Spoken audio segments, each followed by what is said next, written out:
जय हिंद दोस्तों। आज मिलते हैं भैया फिर से एक नए वीडियो के साथ। आज का टॉपिक हमारा रहेगा, आज का टॉपिक है हमारा क्या, क्लास 12th का टॉप 5 क्वेश्चन, वो भी क्या है, केमिस्ट्री का। हम देखने वाले हैं भैया टॉप 5 क्वेश्चन, वो भी लॉन्ग क्वेश्चन देखने वाले हैं। वो 5 अंक वाले क्वेश्चन पूछे, यानी कि जो 5 अंक में जो पूछे जाते हैं क्वेश्चन, तो वो वाले सारे क्वेश्चन, यानी कि 5 क्वेश्चन हम आज देखने वाले हैं। उसमें से जो पहला क्वेश्चन है हमारा, वो है भैया हेलो एरिन कि नाभिक रागी प्रतिस्थापन अभिक्रियाओं में अनुनाद प्रभाव को समझाइए। यानी कह रहा है कि हेलो एरिन की नाभिक रागी प्रतिस्थापन अभिक्रियाओं में हमें क्या बताना है, अनुनाद प्रभाव को क्या करना है, यानी कि अनुनाद प्रभाव का डिस्कशन करना है, उसको समझाना है। फिर कह रहा क्लोरोबेंजीन का उदाहरण देते हुए निम्नलिखित पर संक्षिप्त टिप्पणी कीजिए। तो हमको सबसे पहले यह देखना है कि हेलो एरिन पर नाभिक रागी प्रतिस्थापन अभिक्रियाएं, यानी प्रतिस्थापन अभिक्रियाओं पर अनुनाद का प्रभाव कैसे होता है, अनुनाद का इफेक्ट कैसे पड़ता है। तो आपको सबसे पहली बात तो ये आपको ये पता होना चाहिए, संयुग्मन यानी कि कंजुगेशन आपको पता होना चाहिए। अगर हम बात करें किसकी, कंजुगेशन की, तो कंजुगेशन क्या होता है। तो देखो सबसे पहली बात तो जीते, अगर आपको कंजुगेशन आता है और माइनस आई यानी कि प्रेरणिक प्रभाव, मेसोमेरिक इफेक्ट, अनुनादी प्रभाव, अगर ये सारी कंडीशन आपको पता है तो ये इस प्रकार के क्वेश्चनों को करने में बहुत आसानी होती है। तो सबसे पहले हम उसी की यानी कि इन सारी चीजों का डिस्कशन करने वाले हैं कि यानी कि अनुनाद का प्रभाव, मेसोमेरिक इफेक्ट, और इसमें हम कंजुगेशन की बात करने वाले हैं कि किस प्रकार के यौगिकों में कंजुगेशन पाया जाएगा। तो देखो जैसे अगर हम कंजुगेशन की बात करते हैं तो किस प्रकार के यौगिकों में कंजुगेशन पाया जाता है। तो जब का देखो double bond single bond, double bond single bond में अगर क्या पाया जाए, देखो डबल बॉन्ड सिंगल बॉन्ड क्या पाया जाए, एकांतर क्रम पाया जाए। तो जितने भी यहाँ पे ये सारे का सारे जितने परमाणु होते हैं वो कंजुगेशन में होते हैं। किसमें होते हैं, कंजुगेशन में होते हैं। जैसे एक एग्जांपल आप ये भी कह सकते हो, जैसे double bond single bond, double bond single bond, double bond, और फिर ये ऑक्सीजन आ गया। तो देखो ये क्या है भाई, तो ये भी किसमें है, कंजुगेशन में है। ये भी डबल बॉन्ड सिंगल बॉन्ड का क्या है, एकांतर क्रम है, तो ये भी कंजुगेशन में है। कभी कभी ऐसा होता है कि भैया कार्बन की चैन में कोई एक ऐसा परमाणु जुड़ा होता है जिसके पास इलेक्ट्रॉन पेयर होता है। क्या होता है, इलेक्ट्रॉन पेयर भी होते हैं। तो कहीं कहीं पे उस परमाणु का इलेक्ट्रॉन पेयर भी कंजुगेशन में होता है। किसमें होता है, कंजुगेशन में होता है। तो देखो कैस, तो अगर हम जाने यहां पे देखो दो परमाणु दोनों, यानी कि इसमें भी ऑक्सीजन जुड़ा है, इसमें भी ऑक्सीजन जुड़ा है। तो अगर कंडीशन हम बात करें, कंडीशन की बात करें कि किसमें अगर किसकी कंजुगेशन, यानी कि किसमें कंजुगेशन पाया जाएगा, इस वाले परमाणु के इलेक्ट्रॉन युग्म पर पाया जाएगा कि इस वाले में। तो याद रखना, जब डबल बॉन्ड और फिर उसके बाद सिंगल बॉन्ड है और सिंगल बॉन्ड से वह परमाणु जुड़ा हो जिसके पास इलेक्ट्रॉन पेयर हो, तो उसका जो इलेक्ट्रॉन युग्म होता है ना, कंजुगेशन में होता है। किसमें होगा, कंजुगेशन में होगा। तो मतलब देखो जैसे यहाँ पे डबल बॉन्ड में है तो ये डबल बॉन्ड के साथ है, तो यहां पे भैया इसका जो इलेक्ट्रॉन पेयर है ये कंजुगेशन में नहीं होगा। किसमें नहीं होगा, कंजुगेशन में नहीं होगा। और यहां पे इसका इलेक्ट्रॉन पेयर किसमें होगा, कंजुगेशन में होगा। इस बात को याद रखना। कंजुगेशन का मतलब समझ में आया ना, यानी कि कंजुगेशन क्या होता है, जब कार्बनों के बीच डबल बॉन्ड सिंगल बॉन्ड का एकांतर क्रम पाया जाए। समझ में आया ना, यानी कि तब क्या होगा, उसमें कंजुगेशन होगा। और कंजुगेशन के साथ साथ देखो और उन परमाणुओं में भी कंजुगेशन पाया जाता है। जैसे कोई कार्बन की श्रृंखलाओं में अगर कोई अन्य परमाणु जुड़ा है, अगर उसके पास इलेक्ट्रॉन पेयर है, तो इलेक्ट्रॉन पेयर भी कहीं ना कहीं क्या होता है, कंजुगेशन में होता है। तो कंजुगेशन में कब होगा, जब भैया यानी कि जब वो परमाणु जिसके पास इलेक्ट्रॉन पेयर है, इलेक्ट्रॉन पेयर उसके पास, तो वो अगर सिंगल बॉन्ड से जुड़ा है तो वो कंजुगेशन में होता है। अगर डबल बॉन्ड से जुड़ा है तो उसका इलेक्ट्रॉन पेयर कंजुगेशन में नहीं होता है। इस बात को याद रखना। अब देखो दूसरी बात, कंजुगेशन में ये है, तो जब कंजुगेशन में होता है तो ये इलेक्ट्रॉन जो है ना पीछे चलता है। कैसे चलेगा, ये पीछे चलेगा ऐसे, इसका इलेक्ट्रॉन इसके पास आएगा, फिर ये टूट करके इसके पास आएगा। और जब कभी भी कंजुगेशन में नहीं होता, तो कंजुगेशन में है तो होता तो पीछे से इलेक्ट्रॉन आगे की ओर जाता है, ऐसे ऐसे जाता है।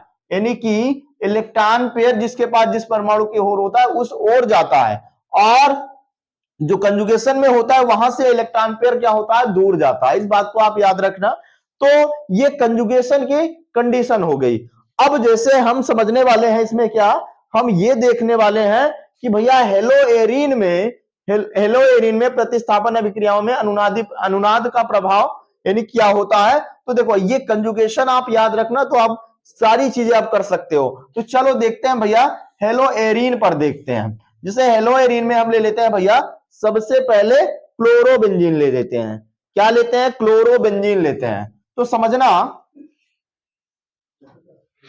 अब यहां पे जैसे हमारे पास ये क्लोरोबेंजीन है,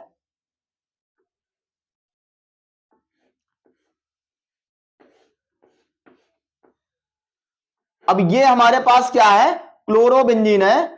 अब इस क्लोरोबेंजीन में तो देखो अब यहां पे ये double bond single bond double bond single bond double bond single bond, फिर यहां पे देखो देखा जाए तो ये डबल बॉन्ड के बाद क्या सिंगल बॉन्ड ही है। तो मतलब ये कंजुगेशन में है। और यहां पे इसके पास क्या होगा, आप जानते हो भैया क्लोरीन परमाणु के पास 3 इलेक्ट्रॉन युग्म होते हैं। कितने होते हैं, 3 इलेक्ट्रॉन युग्म होते हैं। तो यहां पे देखो डबल बॉन्ड और सिंगल बॉन्ड से जुड़ा है, तो इसका इलेक्ट्रॉन पेयर जो होता है वो काहे में होता है, कंजुगेशन में होता है।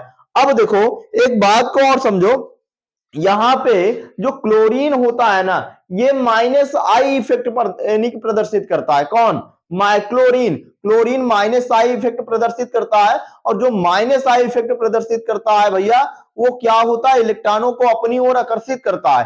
यानी कि ये क्या करेगा, यहां पे क्लोरीन से अपनी ओर क्या करेगा, इलेक्ट्रॉन को आकर्षित करता है। किंतु अब थोड़ी सी बात को और समझो। अब जैसे ये क्लोरीन को क्या कर रहा है, क्लोरीन के परमाणु यानी कि इलेक्ट्रॉनों को अपनी, क्लोरीन बेंजीन की इलेक्ट्रॉनों को अपनी ओर आकर्षित करता है। तो ये आर्थो और पैरा भाग का क्या करता है, विरोध करता है। क्या करेगा, यानी कि ये तुम्हारा क्या हो जाता है, ये आर्थो पार्ट है और ये पैरा पार्ट है। ये आर्थो पार्ट है तो आर्थो और पैरा पार्ट का क्या करता है, विरोध करता है।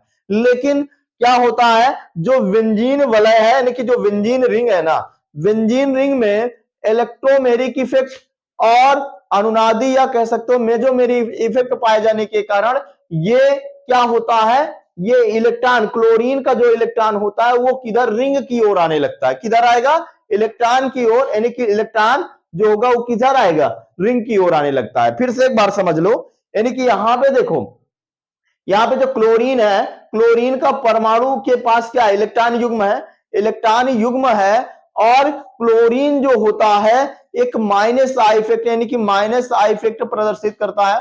और माइनस आई इफेक्ट प्रदर्शित करता है तो ये क्या करता है, इसको क्या करना चाहिए, ये बेंजीन का जो इलेक्ट्रॉन है ना अपनी ओर आकर्षित करना चाहिए। तो ये बेंजीन रिंग का जो इलेक्ट्रॉन है ये अपनी ओर आकर्षित करता है। किंतु और क्या होता है, ये जो बेंजीन है ना, ये बेंजीन में धनात्मक इलेक्ट्रो यानी कि धनात्मक इलेक्ट्रोमेरिक इफेक्ट पाया जाता है। अनुनादी या मेजोमेरिक इफेक्ट भी बोल सकते हैं इसको। तो जब क्या होता है इसमें, यानी कि बेंजीन रिंग पर आप बोल सकते हो क्या क्या, एक पाया जाएगा धनात्मक, क्या भैया, धनात्मक इलेक्ट्रॉन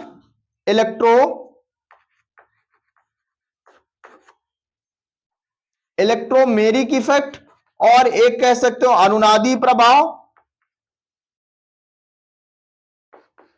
अनुनादी प्रभाव पाए जाने के कारण ये बेंजीन रिंग इलेक्ट्रॉन, किसके इलेक्ट्रॉन को, क्लोरीन के इलेक्ट्रॉन को अपनी ओर आकर्षित करता है। तो इस प्रकार से जब ये आकर्षित करता है तो समझो क्या होता है, जैसे ये इलेक्ट्रॉन इसके पास आया तो ये जो इलेक्ट्रॉन है ना वो चल करके यहां पे आ जाता है। और जब यहां पे आता है भैया तो यहां पे देखो, समझो इस बात को, क्या हो जाएगा, जैसे यहां से इलेक्ट्रॉन आया, यहां पे देखो ये क्या करता है, ये डबल बॉन्ड बना लेता है। यहां पे ये क्लोरीन के साथ ये डबल बॉन्ड बना लेता है। अब देखो इसने इलेक्ट्रॉन दिया तो इस पे इलेक्ट्रॉन दिया तो ये प्लस चार्ज आ जाएगा। अब यहां पे देखो इसका जो यहां पे जो डबल बॉन्ड लगा है ये टूट करके इस यहां पे आ जाता है। कहां पे आ जाएगा भैया, यहां पे आ जाता है। तो यहां पे आने पर ये क्या हो जाएगा, निगेटिव चार्ज हो जाएगा। फिर बाकी ये उसी प्रकार, फिर ये क्या करता है, फिर यहां पे ये चल करके ये चल करके यहां पे क्या करता है, डबल बॉन्ड बना लेता है। तो ये टूट करके ये डबल बॉन्ड कहां पे आ जाता है, यहां पे आ जाता है। इस प्रकार से यहां पे आ जाता है। तो जब यहां पे आ जाता है तब क्या होता है, तब ये कुछ इस प्रकार से हो जाएगा, यानी कि यहां पे अब क्या बन जाएगा, यहां पे बन जाएगा डबल बॉन्ड और यहां पे आ जाएगा, यहां पे इलेक्ट्रॉन आ गया। और जब इलेक्ट्रॉन आ गया भैया तो ये हो जाएगा क्या, माइनस हो जाएगा इस प्रकार से, और ये यहां पे पूरा उसी प्रकार से रहेगा।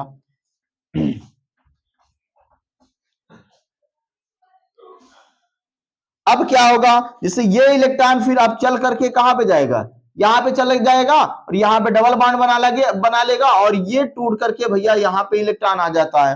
और जब यहां पे इलेक्ट्रॉन आता है तो कुछ इस प्रकार से हो जाता है। तो देखो, तो यहां पे ये बना, ये यहां पे क्या बना लिया, ये डबल बॉन्ड बना लिया। और यहां पे ये वाला जो इलेक्ट्रॉन है, यहां पे ये जो डबल बॉन्ड है ना, ये टूट करके ये कहां पे आ जाता है, यहां पे आ जाता है। तो ये माइनस हो जाएगा इस प्रकार से। और यहां पे क्लोरीन पे तो फिर उसी प्रकार ये, और फिर क्या होगा, ये चल करके ये जो इलेक्ट्रॉन युग्म है ना, तो इसके साथ ये बॉन्ड डबल बॉन्ड बना लेता है। और जब डबल बॉन्ड बनाता है तो कुछ इस तरीके से हो जाता है, ये डबल बॉन्ड बना लिया। फिर इसका जो यहां पे जो डबल बॉन्ड है, ये टूट करके फिर से किसके पास, इसका जो इलेक्ट्रॉन युग्म है वो कहां पे पहुंच जाता है, फिर से क्लोरीन के पास पहुंच जाता है।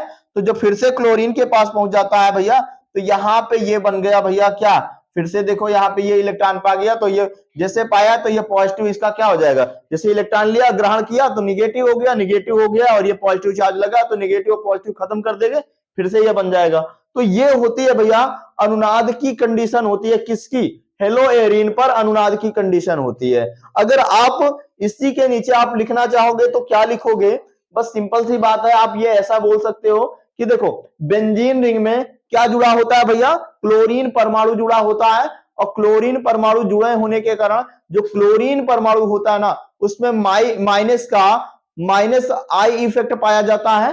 और जब माइनस आई इफेक्ट पाया जाता है, जिसके कारण ये क्या करता है, बेंजीन रिंग के इलेक्ट्रॉनों को अपनी ओर क्या करता है, आकर्षित करता है। परंतु जो इलेक्ट्रॉन है, जो बेंजीन रिंग है ना, बेंजीन रिंग पर धनात्मक इलेक्ट्रोमेरिक इफेक्ट तथा आप कह सकते हो अनुनादी प्रभाव या मेसोमेरिक इफेक्ट पाए जाने के कारण ये क्या करता है, क्लोरीन के इलेक्ट्रॉनों को अपनी ओर क्या करने लगता है, आकर्षित करने लगता है। क्या करता है, अपनी ओर आकर्षित करने लगता है। और इस कंडीशन से जो आर्थो और पैरा पार्ट पर क्या होता है, इलेक्ट्रॉनों का प्रतिस्थापन बढ़ जाता है। तो इस कंडीशन से आप ये भी बोल सकते हो कि जो क्लोरोबेंजीन पर है या हेलोएरिन पर है, जो प्रतिस्थापन अभिक्रिया जो होती है वो कहां पर होती है, आर्थो और पैरा पार्ट पर होता है। अब देखो यहां पे तो सिंपल से ये क्वेश्चन आपसे पूछा गया है, लेकिन यहां से क्वेश्चन ये भी बन सकता है कि भैया क्लोरोबेंजीन पर नाभिक रागी प्रतिस्थापन अभिक्रिया आर्थो और पैरा पार्ट पर क्यों होती है। या ऐसे भी बोल सकता है, जैसे कार्बोक्सिलिक एसिड दे दिया, ये बेंजल्डिहाइड दे दिया, ये बोल देगा कि बेंजल्डिहाइड और कार्बोक्सिलिक एसिड में जो नाभिक रागी प्रतिस्थापन अभिक्रिया होती है वो मेटा पार्ट पर होती है, और जबकि क्लोरोबेंजीन पर जो होती है आर्थो और पैरा पार्ट पर होती है। ऐसा क्यों, तो इस बात को याद रखना कि देखो क्लोरोबेंजीन में जो इलेक्ट्रॉनों का जो घनत्व होता है वो कहां कहां पे होता है, वो भैया कहां पे होता है, कहां पे देखो, आर्थो पैरा आर्थो कहां पे पाया गया, आर्थो पैरा आर्थो भाग पे पाया गया। इसी के कारण प्रतिस्थापन इसमें कहां पे होता है, आर्थो और पैरा पर होता है। और जबकि जो बेंजल्डिहाइड होता है, जो कार्बोक्सिलिक एसिड होता है, उसमें जो प्रतिस्थापन होता है वो भैया मेटा पार्ट पर होता है। क्यों मेटा पार्ट पर होता है, क्योंकि वहां पे जो इलेक्ट्रॉनों का घनत्व होता है कहां पे, मेटा पार्ट पर होता है। इसी के कारण वहां पे प्रतिस्थापन मेटा पार्ट पे होता है। अब ये तो हमारा हो गया। अब यहां पे दो क्वेश्चन ये भी है, कह रहा क्लोरोबेंजीन का उदाहरण देते हुए निम्नलिखित पर संक्षिप्त टिप्पणी कीजिए, यानी कि ऊर्ज फिटिक अभिक्रिया क्या है, फ्रीडल क्राफ्ट अभिक्रिया क्या है। तो ये तो हमारा ये वाला सॉल्व हो गया। अब हम इन दोनों क्वेश्चनों को देखते हैं, ऊर्ज फिटिक अभिक्रिया और फ्रीडल क्राफ्ट अभिक्रिया क्या होती है ये देखते हैं।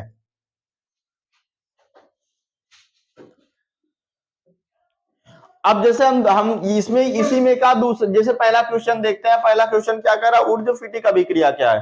देखो, एक होता है ऊर्ज अभिक्रिया, एक होता है ऊर्ज फीटिक। एक ऊर्ज अभिक्रिया होती है, एक ऊर्ज फीटिक अभिक्रिया होती है। जो ऊर्ज अभिक्रिया है वो एलिफैटिक कंपाउंड से संबंधित है। एलिफैटिक यानी कि कोई भी एलिफैटिक किसका, हेलो एल्केन का। हेलो एल्केन का कोई भी भाग है, अगर हम सोडियम धातु का रिएक्शन शुष्क ईथर के उपस्थिति में कराते हैं तो वो अभिक्रिया ऊर्ज अभिक्रिया कहलाती है। और जो ऊर्ज फीटिक अभिक्रिया की बात करते हैं, तो जो ऊर्ज अभिक्रिया, इस ऊर्ज फीटिक अभिक्रिया में एक एलिफैटिक कंपाउंड होगा, एक एरोमेटिक होगा। यानी कि कहने का मतलब जैसे हम ले रहे हैं, एक क्लोरोबेंजीन ले लो और एक क्या ले लो, मेथिल क्लोराइड, और इसका हम रिएक्शन करा दें किसके साथ, सोडियम धातु के साथ, वो भी शुष्क ईथर की उपस्थिति में, तब ये रिएक्शन क्या कहलाता है भैया, ऊर्ज फीटिक अभिक्रिया कहलाएगा। क्या कहलाएगा, ऊर्ज फीटिक अभिक्रिया कहलाएगा। जैसे समझो, क्या बताया भैया कि जब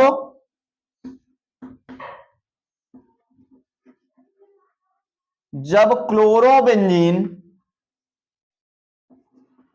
जब क्लोरोबेंजीन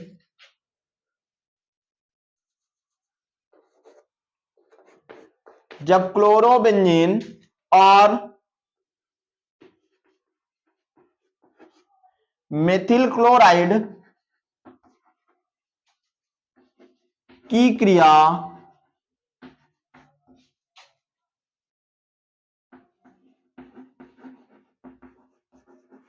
सोडियम धातु के साथ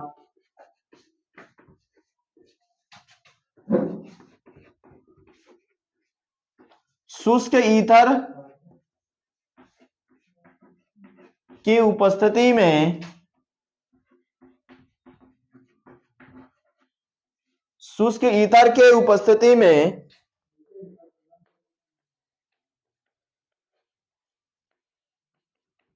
होती है तो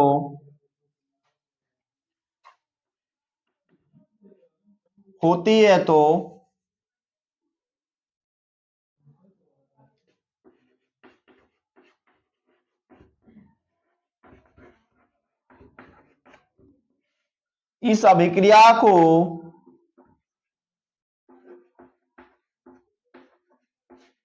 ऊर्ज फीटिक अभिक्रिया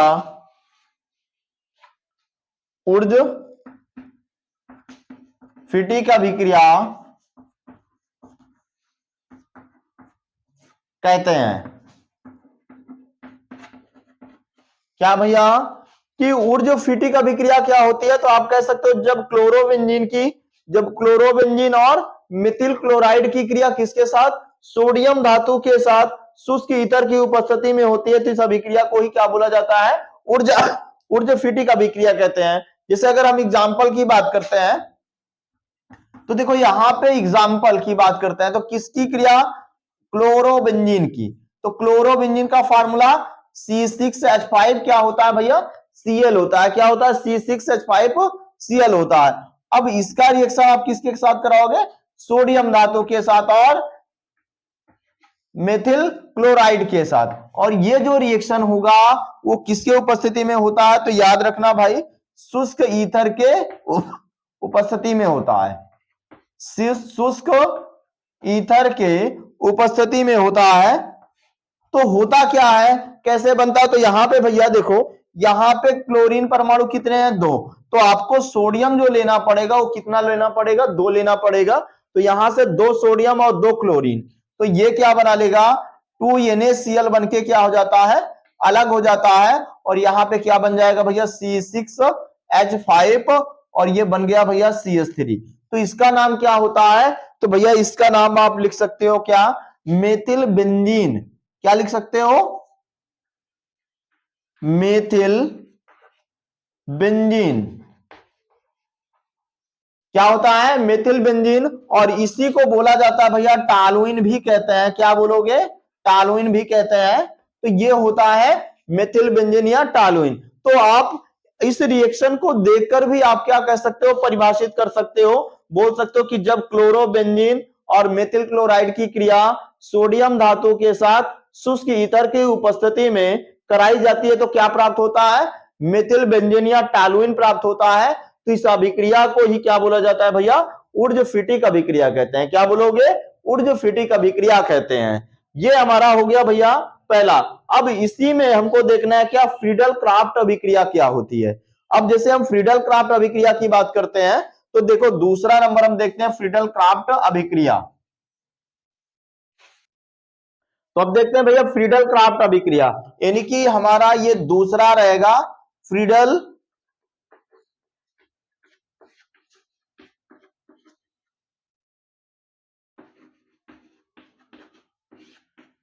फ्रीडल क्राफ्ट अभिक्रिया। अब फ्रीडल क्राफ्ट अभिक्रिया क्या होती है भैया? तो याद रखना, जब हम क्या कराते हैं, देखो समझना, जब क्लोरोबेंजीन किसकी भाई? जब क्लोरोबेंजीन की क्रिया, जब क्लोरोबेंजीन की क्रिया मेथिल क्लोराइड किसके साथ? मेथिल क्लोराइड के साथ, और उपस्थिति क्या रहती है? तो याद रखना उपस्थिति जो होती है AlCl3 या FeCl3 होती है। क्या होता है? जो उपस्थिति यहाँ पे ली जाती है वो AlCl3 और FeCl3 ली जाती है। तो यहाँ पे देखो इसका परिवर्तन कहां पे होगा? आर्थो और पैरा पार्ट पर होता है। तो कुछ H यहां से आर्थो पार्ट से निकलेगा और कुछ पैरा पार्ट से, और ये Cl से क्रिया करके यहां से HCl बन के निकल जाएगा। तो ये बना क्या लेगा भैया? एक बना लेगा आर्थो पार्ट और एक बना लेता है पैरा पार्ट, यानी कि यहां पे CH3 जुड़ जाएगा और एक कहां पे जुड़ जाएगा? तो एक पैरा पार्ट पे जुड़ जाएगा। इस प्रकार से यहां पे पैरा पार्ट पे जुड़ जाएगा इस तरीके से। तो ये अब इनका नाम अगर लिखना है तो आप सिंपल सी बात है, आप लिख सकते हो क्या? देखो कहां पे जुड़ा है? आर्थो पार्ट पे। तो इसका अगर आप नाम लिखते हो तो क्या हो जाएगा? Ortho methyl chloro benzene. अगर इसका आप नाम लिखते हो तो इसका नाम जो हो जाएगा भैया कहां पे जुड़ा है? देखो ये पैरा पार्ट पे जुड़ा है, तो पैरा पार्ट पे जुड़ा है तो इसका जो नाम होगा वो क्या हो जाएगा? Para methyl chloro benzene.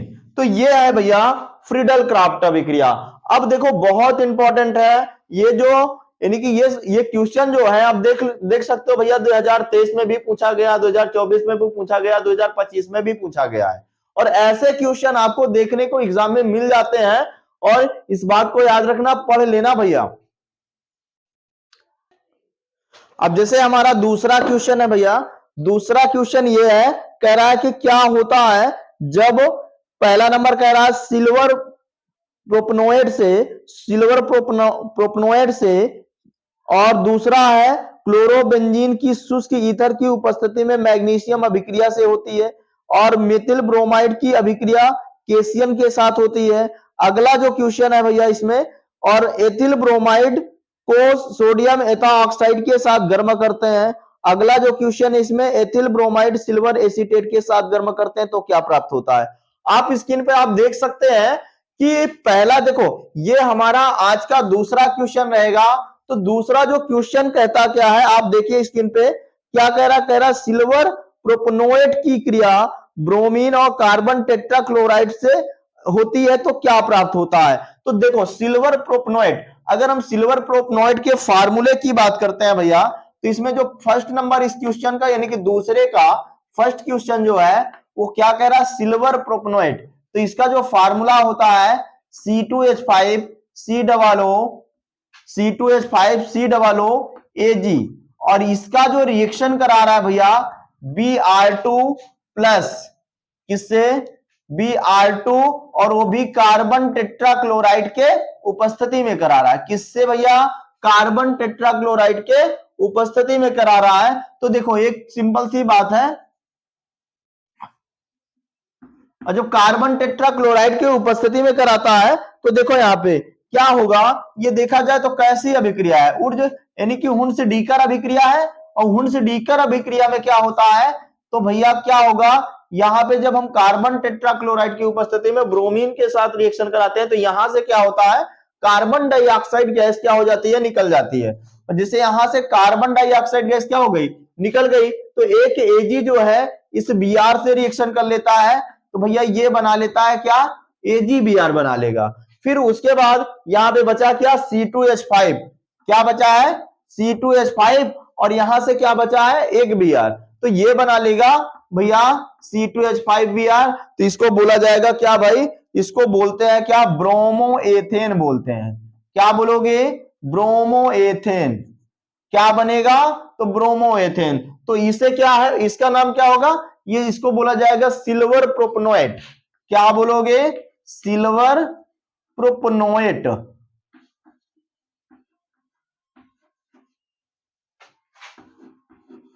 ये होता है सिल्वर प्रोपनोएट। तो सिल्वर प्रोपनोएट की क्रिया हम कार्बन टेट्राक्लोराइड की उपस्थिति में ब्रोमीन से कराते हैं, तो क्या बनता है, ब्रोमो एथेन।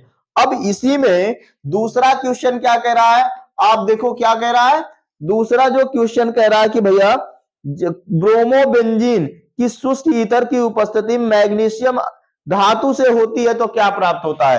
तो भैया क्या, ब्रोमोबेंजीन, ब्रोमोबेंजीन का फार्मूला C6H5Br। अब किसके साथ करा रहा है, मैग्नीशियम धातु के साथ करा रहा है, और किसके उपस्थिति में, तो बोल रहा है भैया शुष्क ईथर के उपस्थिति में, किसके, शुष्क ईथर की उपस्थिति में। अब देख लो भैया मैग्नीशियम धातु के साथ किसके साथ हो रहा है, भैया ये क्या है, हेलो एरिन है ना, तो ये क्या बनाएगा, यानी कि सीधी बात है ये C6H5MgBr। ये कैसी अभिक्रिया, तो इस अभिक्रिया को क्या बोलते हैं, याद रखना, ग्रिग्नार्ड अभिक्रिया बोलते हैं। किसको बोलते हैं, ग्रिग्नार्ड अभिक्रिया, है ना, मैग्नीशियम के साथ हो रहा है, किसकी, हेलो एरिन के, तो इस अभिक्रिया का नाम आप क्या दोगे, ग्रिग्नार्ड अभिक्रिया। अब जैसे तीसरा रिएक्शन यही में हमारा है, तीसरा क्या है उसको देखते हैं। तो तीसरा क्या बोल रहा है भैया, मेथिल ब्रोमाइड की अभिक्रिया किसके साथ, पोटेशियम साइनाइड के साथ होती है, तो क्या प्राप्त होता है, किसके साथ, पोटेशियम साइनाइड। और देखो किसके साथ हो रहा है भैया, मेथिल ब्रोमाइड, मेथिल ब्रोमाइड यानी कि CH3Br, ये इसका फार्मूला होता है तो मेथिल ब्रोमाइड का। अब किसके साथ हो रहा है भैया, तो केसियन के साथ हो रहा है, तो केसियन के साथ हो रहा है, तो भैया देखो ये क्या हो जाएगा, KBr बन के यहां से अलग हो जाएगा, और जब KBr बन के अलग हो गया, ये बना क्या भैया, ये CH3Cn बन गया। इसे क्या बोलोगे, तो ये मेथिल साइनाइड बोलते हैं इसको। क्या बना भैया, मेथिल साइनाइड बनता है।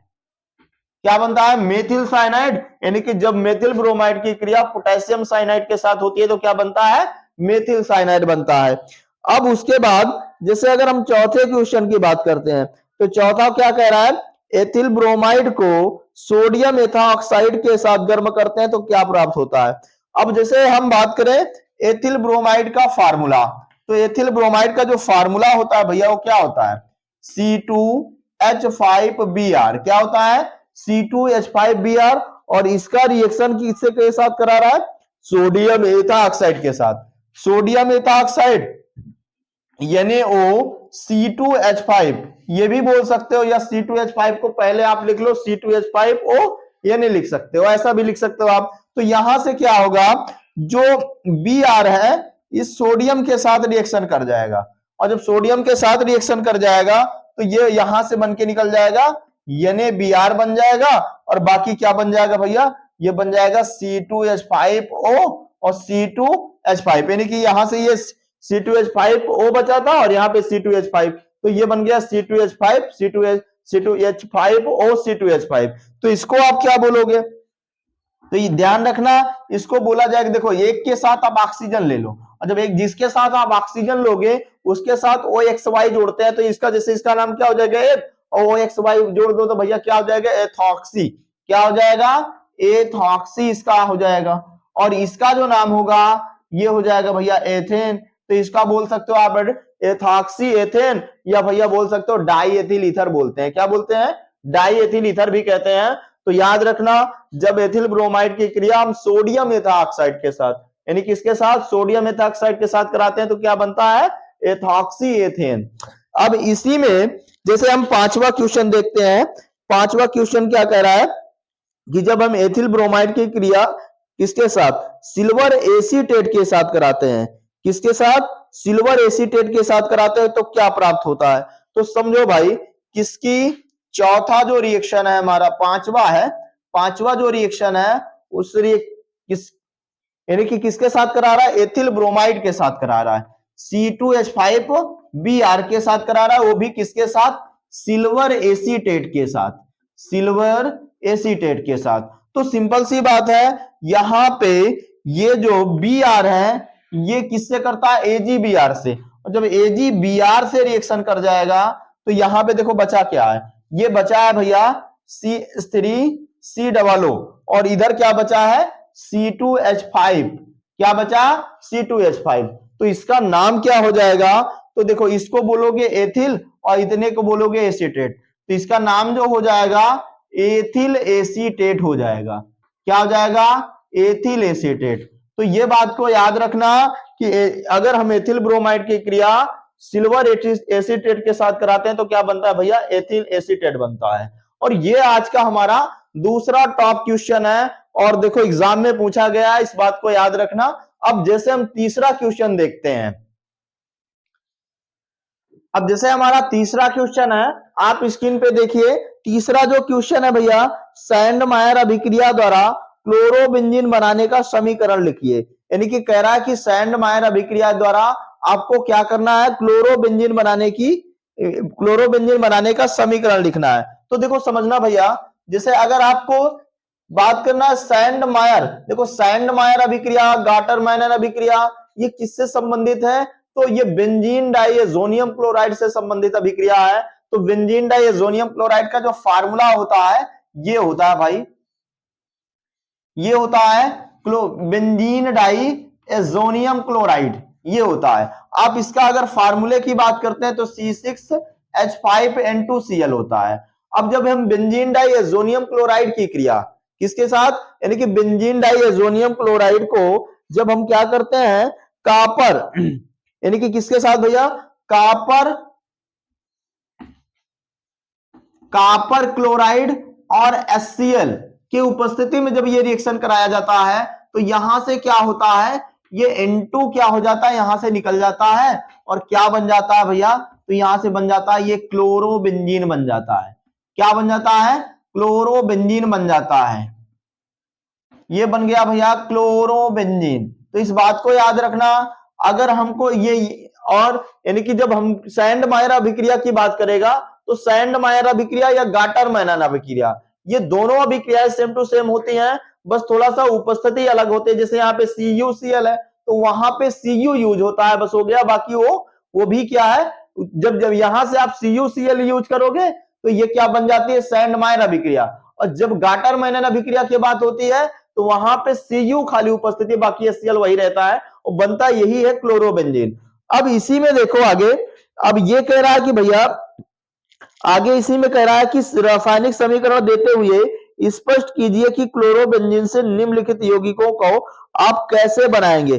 पहला कह रहा है क्लोरोबेंजीन से फिनॉल बनाना है इसमें, यानी कि अब तुमको कह रहा है इसी में कि किससे, क्लोरोबेंजीन से क्या बनाओगे, फिनॉल बनाना है। तो आप कैसे बनाओगे, तो यहाँ पे देखो क्लोरोबेंजीन और फिनॉल बनाना है, तो इसका रिएक्शन आप पोटेशियम हाइड्रोक्साइड के एक्वस विलयन के साथ करा दो। किसके साथ कराओगे, एक्वस विलयन के साथ कराओगे। तो भैया आप जानते हो इसका Cl और ये K, यहां से KCl बनके क्या हो जाएगा, अलग हो जाएगा। KCl बनके निकल गया तो ये क्या बन गया भाई, ये बन गया क्या, यहां से ये जुड़ जाएगा OH। तो ये बन गया क्या, ये बन गया भैया फिनॉल। यानी कि ये हम बना क्या लिए, ये फिनॉल बना लिया, किससे, क्लोरोबेंजीन से हमने क्या बना लिया, फिनॉल बना लिया।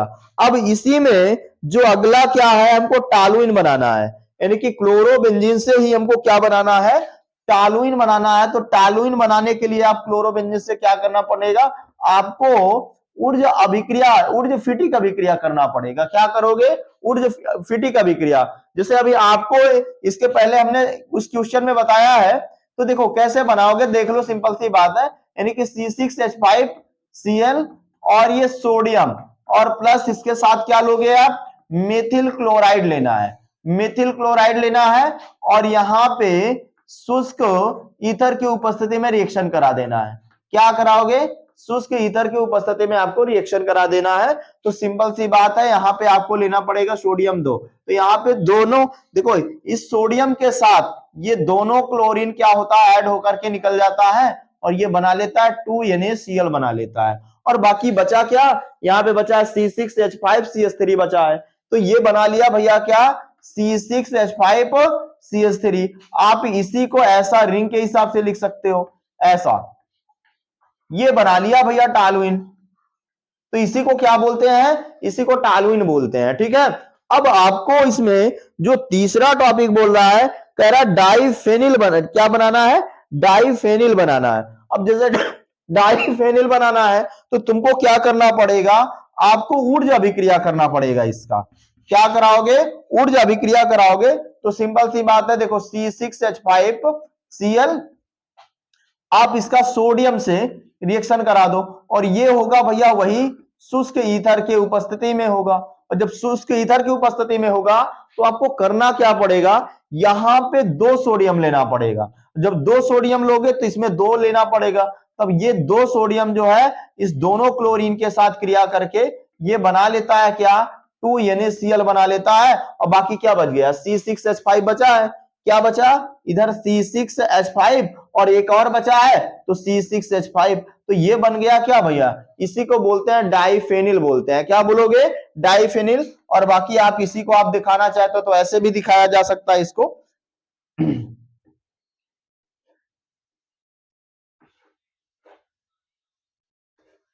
तो यहां पे देखो इसको ऐसे भी आप दिखा सकते हो, तो इसी को क्या बोलते हैं, आपको क्या बोलोगे, इसी को बोलते हैं भैया डाइफेनिल बोलते हैं। क्या बोलोगे, डाइफेनिल, यही होता है। तो ये बात को याद रखना, तो ये डाइफेनिल। तो ये हमारा आज का तीसरा क्वेश्चन था। अब हम देखेंगे भैया चौथा क्वेश्चन हमारा कैसा होगा और उसको भी सॉल्व करते हैं। तो आज का ये हमारा चौथा क्वेश्चन है। अब चौथा क्वेश्चन देख लो भाई, ये चौथा क्वेश्चन कह क्या रहा है, देखो कह रहा निम्नलिखित के आयुपीएसी नाम लिखिए। आप स्क्रीन पे देखिए, यानी कह रहा है कि निम्नलिखित यौगिकों का आपको क्या करना है, आयुपीएसी नाम लिखना है। जिसे इसमें सबसे पहला दे दिया है, तो देखो यहां पे सबसे पहले क्या दिया है, CH3 single bond CH double bond CH, फिर उसके बाद क्या है भैया CH3Br, ये दे दिया। इसका क्या कह रहा है, आयुपीएसी नाम लिखना है। तो देखो आप इसी को आप ये लिख सकते हो, CH3 CH double bond CH, और यहां पे ये CH और यहां पे ये जुड़ जाएगा CH3 और ये Br। ठीक है, अब जैसे इसका नामकरण करना है तो आप कैसे करोगे, तो सिंपल सी बात है भैया, यहां पे देखो 1 2 3 4, यहां पे जैसे यहां पे आप करना चाहो तो देखो 1 2, यहां से भी 1 2 पे, तो इधर से आप नंबरिंग करोगे 1 2 3 4 5। यहां पे देखो क्या लगा है, यहां पे भैया यहां पे भी क्रियात्मक समूह है, यहां भी क्रियात्मक समूह है, तो यानी कि ये क्रियात्मक समूह, ये इधर से आप क्या करोगे, इसकी नंबरिंग करोगे तो 1 2 3 4 5 ये हो जाएगा। अब इसका नामकरण करना है तो आप क्या लिखोगे, ये हो जाएगा 2 ब्रोमो, क्या हो जाएगा भैया 2 ब्रोमो हो जाएगा। अब फिर उसके बाद क्या करोगे, अब क्या करना है, इसका मेन चेन नाम लिखना। तो मेन चेन लिखोगे तो देखो कितना कार्बन है, 5 कार्बन है, तो पेंट लिखोगे, सिंगल बॉन्ड है तो एन लिखोगे, है ना। यहाँ पे सिंगल बॉन्ड नहीं भैया, डबल बॉन्ड है, तो डबल बॉन्ड के लिए इन लगाते हैं, और किस कार्बन पे है, 3 पे है, तो इसका नाम क्या हो जाएगा, तो भैया हो जाएगा 2 ब्रोमो पेंटीन 3। क्या हो जाएगा, 2 ब्रोमो पेंटीन 3। अब जैसे इसी का हमको क्या करना है, दूसरा क्वेश्चन देखना है। दूसरा क्वेश्चन क्या है भाई, हमको दे दिया है CH3 का होल 3, ये CH3 का होल 3 दिया है, और यहां पे ये दिया है C, और फिर आगे दिया है CH3 CH2Br, क्या दिया है, CH2Br, ये दिया है। असल में देखो ये है क्या, ये बात को याद रखना, ये देखो इसको है क्या, ये असल में CH3, ये जो CH3 है ना, इसी कार्बन से जुड़ा है, यानी कि यहां भी CH3 जुड़ा है, यहां भी CH3 जुड़ा है, और यहां पे ये CH2 और ये Br है। ठीक है, अब जैसे इसका नाम लिखना है, इसका नाम लिखना है तो भैया नंबरिंग आप किधर से करोगे, इधर से ही करोगे, तो ये 1 2 और ये 3 हो जाएगा। अब इसका नाम लिखना है तो देखो यहाँ पे ये 2 साइड चेन है, तो दोनों साइड चेन को आप नाम लिखोगे, तो देखो दोनों कहां पे है, 2 पर है, तो दोनों 2 पर है तो 2, और देखा जाए तो दोनों चीजें कैसी हैं, सेम है ना, तो सेम है तो हम लगाएंगे क्या भैया, डाई। क्या लगाओगे, 2 है तो 2 के लिए डाई, अगर 3 होते तो ट्राई, और 4 होता तो टेट्रा लगाते हैं। तो यहाँ पे कितने भैया, एक कार्बन का साइड चेन है, तो आप एक कार्बन का, तो भैया क्या लगाओगे, मेथ, और इसमें जोड़ दोगे वायल, तो ये हो जाएगा मेथिल। फिर उसके बाद मेन चेन कितने कार्बन की है, तो मेन चेन भैया तुम्हारी 3 कार्बन की है, तो 3 कार्बन को आप क्या लगाओगे, प्रोप और सिंगल बॉन्ड एन, ये हो जाएगा। और यहां पे देखो सबसे पहले हमको ये लिखना पड़ेगा, 1 ब्रोमो लिखना पड़ेगा, यानी कि कहने का मतलब है 1 ब्रोमो 2,2 डाई मेथिल प्रोपेन हो जाएगा इसका नाम। अब उसके बाद जैसे अगर हम इसका तीसरा क्वेश्चन देखते हैं, तो तीसरा क्वेश्चन क्या है, तो तीसरा क्वेश्चन है CS, देखो CS3 का होल 3, CS3 का होल 3 C, फिर उसके बाद क्या है भाई, Br, फिर उसके बाद क्या है CH2CS3, क्या है CH2CS3 है। अब जैसे इसका नाम लिखोगे आप तो कैसे लिखोगे, तो देखो यहाँ पे ये CH3 कितने, देखो इसी कार्बन से जुड़ा है, ध्यान रखना भाई, तो एक CH3 देखो, एक CH3 ऊपर जुड़ा है, एक नीचे जुड़ा है, फिर उसके बाद देखो यहां पे जैसे अगर इसके बाद बात करते हैं, तो यहां पे Br CH3,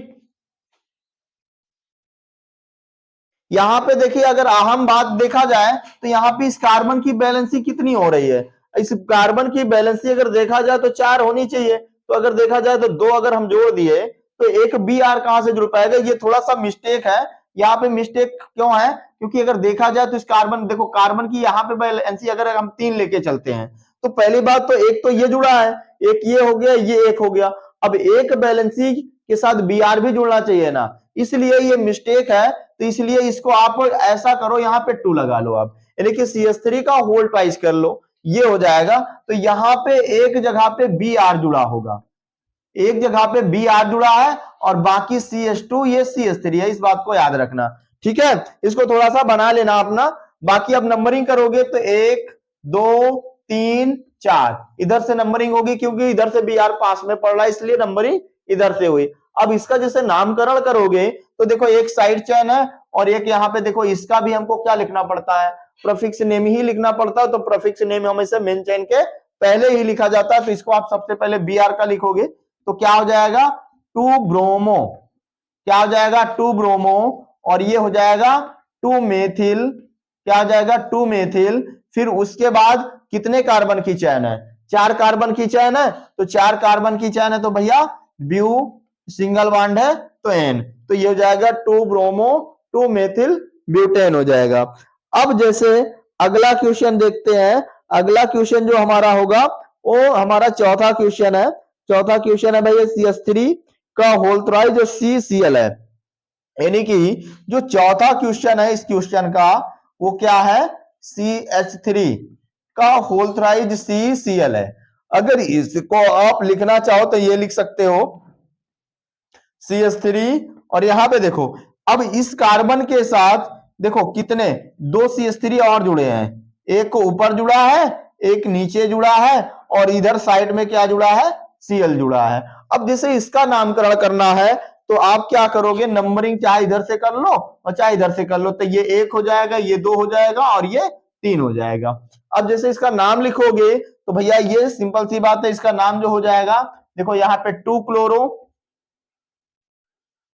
हो जाएगा, फिर एक साइड चेन है, तो एक साइड चेन है तो भैया 2 मेथिल हो जाएगा, है ना। अब इसका अब क्या मेन चेन कितने कार्बन की है, तो मेन चेन कितने का है 3 है, तो प्रोप और सिंगल बॉन्ड है एन, तो ये इसका नाम हो जाएगा 2 क्लोरो 2 मेथिल प्रोपेन हो जाएगा। अब जैसे इसका लास्ट क्वेश्चन है, लास्ट क्वेश्चन है, चलो देखते हैं, ये बेंजीन रिंग वाला दे दिया है, तो चलो बेंजीन रिंग वाला देखते हैं। अब ये हमारे चौथे क्वेश्चन का लास्ट क्वेश्चन है, तो इसका क्या करना है, तुम्हें IUPAC नामकरण करना है। तो इसमें देखो 3 चीजें अगर मान लिया जाए, इसको आप मीन उत्पाद के रूप में मान के चलते हैं, तो ये तुम्हारा देखो ये आर्थो पार्ट है, ये भी क्या है आर्थो पार्ट है, तो इसके हिसाब से अगर इसके OH के हिसाब से अगर आप इनका नाम लिखोगे तो सिंपल से बात है, आप ये कह सकते हो क्या, आर्थो, देखो देखो यहां भी आर्थो पार्ट पर ही, तो आर्थो क्लोरो, सबसे पहले Cl का लिखोगे ना, तो आर्थो क्लोरो, आर्थो नाइट्रो, क्या हो जाएगा, आर्थो क्लोरो, आर्थो नाइट्रो। फिर भैया अगर बेंजीन रिंग के साथ अगर OH जुड़ा है इसको बोला जाता है क्या, फिनॉल बोलते हैं। क्या बोलोगे, फिनॉल बोलते हैं। तो इसका नाम क्या हो जाएगा, ortho chloro, ortho chloro, ortho nitro phenol हो जाएगा। अगर मान लिया जाए आपको मेन उत्पाद के रूप में इसको लेके चलना है, किसको लेके चलना है, NO2 को। NO2 को अगर लेके चलोगे तो ये तुम्हारा कहां पे जुड़ जाएगा, ये आर्थो पार्ट पे जुड़ जाएगा और ये मेटा पार्ट पे जुड़ जाएगा। अगर इसी के हिसाब से अगर इसका नामकरण करोगे तो ये मेटा क्लोरो हो जाएगा, और ये आर्थो पार्ट पे है तो आर्थो हाइड्रोक्सी, क्या हो जाएगा, आर्थो हाइड्रोक्सी हो जाएगा। और फिर उसके बाद भैया इसका पूरा अगर NO2 जुड़ा होता है बेंजीन रिंग के साथ तो उसको बोलते हैं भैया नाइट्रो बेंजीन बोलते हैं। क्या बोलोगे, नाइट्रो बेंजीन बोलोगे, क्या हो जाएगा, नाइट्रो बेंजीन। तो ये हमारा चौथा क्वेश्चन कंप्लीट होता है। अब देखते हैं भैया पांचवा क्वेश्चन। अब चलो देखते हैं भैया पांचवा क्वेश्चन। पांचवे क्वेश्चन में क्या कह रहा है कि निम्नलिखित का संरचना सूत्र तथा आयुपीएसी नाम लिखना है। यानी कि आपको कुछ यौगिक का नाम दे दिया है और उस यौगिक की संरचना बनाना है, और संरचना बनाने के साथ साथ आपको उसका आयुपीएसी नाम लिखना है। तो कैसे करोगे, चलो देखते हैं भैया। सबसे पहले कह रहा है द्वितीयक ब्यूटिल क्लोराइड। क्या भैया, द्वितीयक ब्यूटिल क्लोराइड। तो भैया ब्यूटिल, सबसे पहले बात तो इसकी संरचना बनाना है। तो आप संरचना कैसे बनाओगे, चलो देखते हैं। तो क्या बोला है, द्वितीयक ब्यूटिल क्लोराइड। तो द्वितीयक ब्यूटिल क्लोराइड, तो यहां पे सबसे पहले तो आपका मेन जो चैन है वो कितने कार्बन का है, चार कार्बन का है। तो भैया 4 कार्बन का है, ये हमने 4 कार्बन कर दिया। अब ब्यूटिल, देखो क्या कह रहा है, द्वितीयक ब्यूटिल का मतलब है वो क्लोराइड जो है ऐसे कार्बन से जुड़ा है जिसकी डिग्री कितनी है, 2 है। तो मान लिया जाए यहां पे ये जुड़ा है, या यहां पे भी जोड़ सकते हो, है ना। तो ये हो जाएगी, इसकी संरचना हो जाएगी, ये संरचना हो गई। तो ये क्या हो गया, ये द्वितीयक ब्यूटिल क्लोराइड की क्या हो गई, संरचना हो गई। अब जैसे इसका आयुपीएसी नाम लिखना है तो आप क्या करोगे, इधर से इसका नंबरिंग करोगे, 1 2 3 4, ये हो जाएगा, इसकी नंबरिंग करोगे। अब भैया इसका नाम लिखना है तो आप लिख सकते हो 2 क्लोरो, फिर कितने कार्बन की है, 4 कार्बन की है, तो भैया ब्यूट सिंगल बॉन्ड एन, तो इसका नाम क्या हो जाएगा, 2 क्लोरो ब्यूटेन। अब इसी का देखते हैं भैया हम अगला क्वेश्चन, यानी कि दूसरा क्वेश्चन। तो दूसरा क्वेश्चन क्या है, कह रहा आइसोपेंटिल ब्रोमाइड। क्या दिया है भैया, आपको दिया है, कह रहा है कि आइसोपेंटिल ब्रोमाइड। अब देखो कितने कार्बन की चैन है, तो भैया 5 कार्बन की चैन है। कितनी कार्बन की चैन है, 5 कार्बन की। तो आप सीधा सीधा 5 बना लो, ये 5 कार्बन हमने बना लिया। अब 5 कार्बन बना लिया तो देखो यहां पे इन सभी कार्बनों को सबसे पहले आपस में जोड़ दो। फिर कह रहा है कि देखो आइसोपेंटिल, आइसो का मतलब होता है ये जो ब्रोमाइड है ना, ब्रोमाइड है वो ऐसे कार्बन से जुड़ा है जिसकी कितनी डिग्री है, 2 डिग्री है। मतलब वो ऐसे कार्बन से जुड़ा है जिसकी डिग्री कितनी है भैया, 2 डिग्री है। तो कार्बन की डिग्री तो आप जानते हो ना, जैसे यहाँ पे ये कार्बन कितने डिग्री का है, तो भैया ये कार्बन कितने कार्बन से जुड़ा है, तो भैया देखा जाए तो ये कितने, 1 और 2 कार्बन से जुड़ा है। ये देखा जाए तो ये भी 1 और 2 ही से जुड़ा है, तो इसकी भी डिग्री 2 है। ये कार्बन देखोगे तब भी इसकी, देखो जैसे ये कार्बन इसकी डिग्री भी 2 है। तो आप चाहे यहां पे जोड़ लो चाहे वहां पे जोड़ लो। तो जैसे अगर यहां पे हमने जोड़ दिया भाई बी आर को, ये तो अब देखो इस कार्बन की जो डिग्री है 2 डिग्री है। क्यों, क्योंकि देखा जाए तो ये कार्बन कितने कार्बन से, 1 और 2 से जुड़ा है, तो ये हो गया भाई। अब इसका बैलेंस पूरा करने के लिए आप हाइड्रोजन जोड़ सकते हो। देखो यहाँ पे कितना कार्बन, ये कार्बन की वैलेंसी अगर देखोगे तो 1 2 3 और एक हाइड्रोजन की कमी है, तो यहाँ पे एक वैलेंसी कमी है तो हाइड्रोजन जोड़ दो, और यहाँ पे जुड़ेगा CH2 जुड़ेगा, और यहाँ पे CH2 जुड़ जाएगा, और यहाँ पे CH3 जुड़ जाएगा। तो ये इसकी संरचना हो गई। अब अगर हम बात करते हैं इसके आयुपेशी नाम की, तो आयुपेशी नाम लिखना है तो देखो आप इधर से नंबरिंग होगी 1 2 3 4 5, तो ये क्या हो जाएगा 2 ब्रोमो, कितने कार्बन है 5, तो पेंट सिंगल बॉन्ड एन, तो इसका नाम क्या हो जाएगा 2 ब्रोमो पेंटेन। अब जैसे तीसरा क्या कह रहा है, अब इसमें जैसे हम देखते हैं भैया तीसरा क्वेश्चन, तीसरा क्वेश्चन क्या कह रहा है भैया, कह रहा तृतीयक ब्यूटिल क्लोराइड, यानी कि तृतीयक ब्यूटिल क्लोराइड की हमको क्या करना है, संरचना बनाना है और उसका आयुपीएसी नाम लिखना है। जैसे यानी कि क्या कह रहा है, यानी कि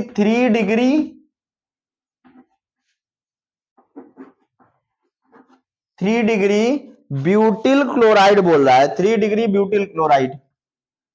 अब इसकी अगर आपको क्या बनाना है, संरचना बनाना है, तो संरचना आप सिंपल सी बात है, देखो यहाँ पे कितने कार्बन है, 4 कार्बन है, तो सीधा आप 4 कार्बन बनाओ और इस कार्बन को पहले आप क्या करो, सिंगल सिंगल बॉन्ड से जोड़ दो।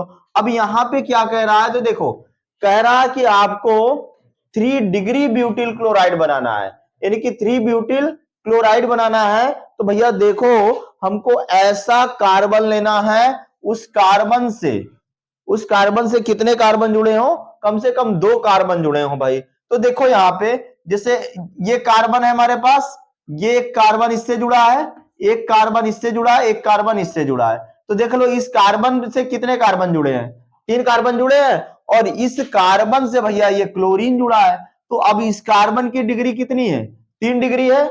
अब ये 3 डिग्री है तो इसलिए इसे आप क्या बोलोगे, 3 ब्यूटिल क्लोराइड, और यहाँ पे ये CH3, और यहाँ पे भी भैया H3, यहां भी जोड़ दो H3, ठीक है।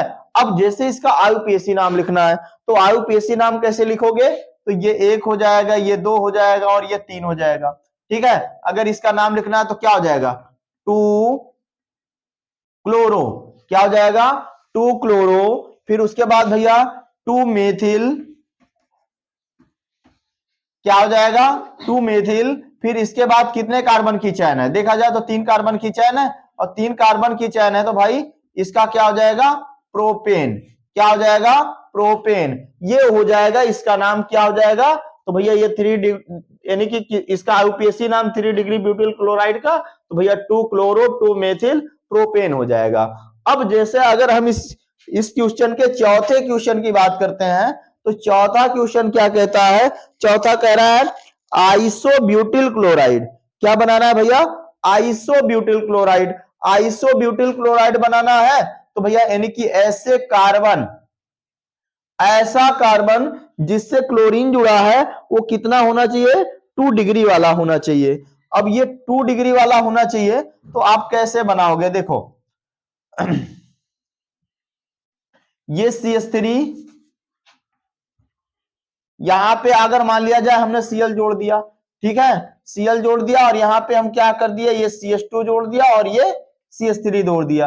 अब देखा जाए तो ये क्लोरीन कितने कार्बन से जुड़ा है, 2 डिग्री वाले कार्बन से जुड़ा है, और 2 डिग्री वाले से जुड़ा है तो इसी को बोला जाता है क्या आइसोप्रोपिल, यानी कि 2 डिग्री पर जुड़ा है तो उसको क्या बोलते हैं आइसो बोलते हैं, तो यही हो जाएगी आइसोप्रोपिल, यानी कि आइसोब्यूटिल क्लोराइड की संरचना किसकी हो जाएगी, आइसोब्यूटिल क्लोराइड की संरचना। अब जैसे इसका नामकरण करेंगे 1 2 3 4, तो देखो नामकरण करोगे तो कहां पे जुड़ा है, दूसरे कार्बन पे, तो भैया ये हो जाएगा 2 क्लोरो, क्या हो जाएगा 2 क्लोरो, 4 कार्बन है तो भैया ब्यूटेन, क्या हो जाएगा 4 कार्बन है तो ब्यूटेन, तो मतलब इसका नाम जो हो जाएगा वो 2 क्लोरो ब्यूटेन हो जाएगा। तो ये हो गया इसका आयुपीएसी नाम। अब इसका हम देखते हैं भैया लास्ट वाला क्वेश्चन, लास्ट वाला क्वेश्चन क्या कह रहा है, नियोपेंटिल क्लोराइड, क्लोराइड का तुम्हें संरचना बनाना है और आयुपीएसी नाम लिखना है।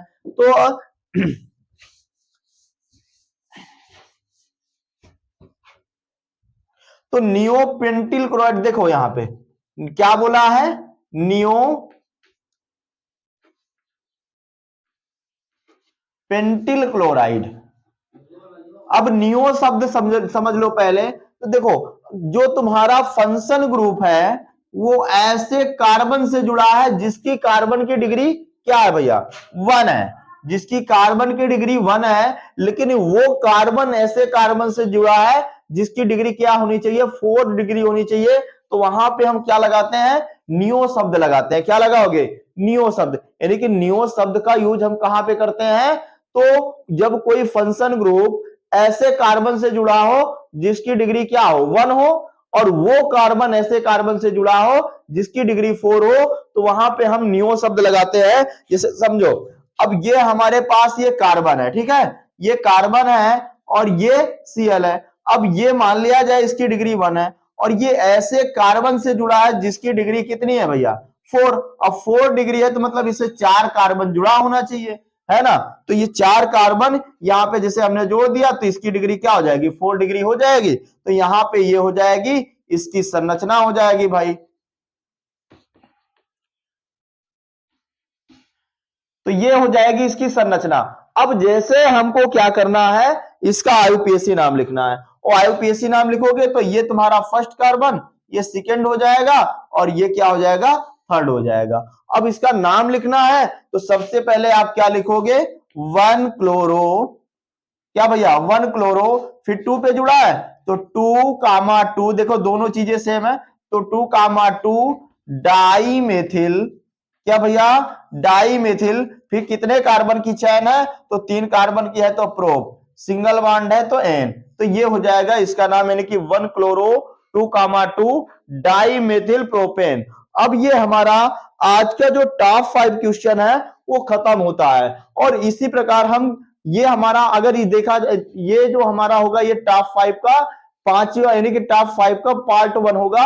अब इसके आगे हम जो देखेंगे भैया टॉप 5 के, यानी कि पार्ट 2 भाग। अब ये सारे जो क्वेश्चन है कई बार रिपीटेड है, कई बार एग्जाम में पूछे गए हैं, और जो क्वेश्चन हम बताने वाले हैं वो भी कहीं ना कहीं एग्जामों में कई बार यानी कि पूछे गए हैं। तो आप देखना जरूर भैया। और क्या करना, अगर हमारी वीडियो पसंद आती है, अगर हमारा ट्रिक पढ़ाने का पसंद आता है, तो अपने दोस्तों के पास क्या करना? शेयर करना, और हमारे यूट्यूब चैनल को सब्सक्राइब करना।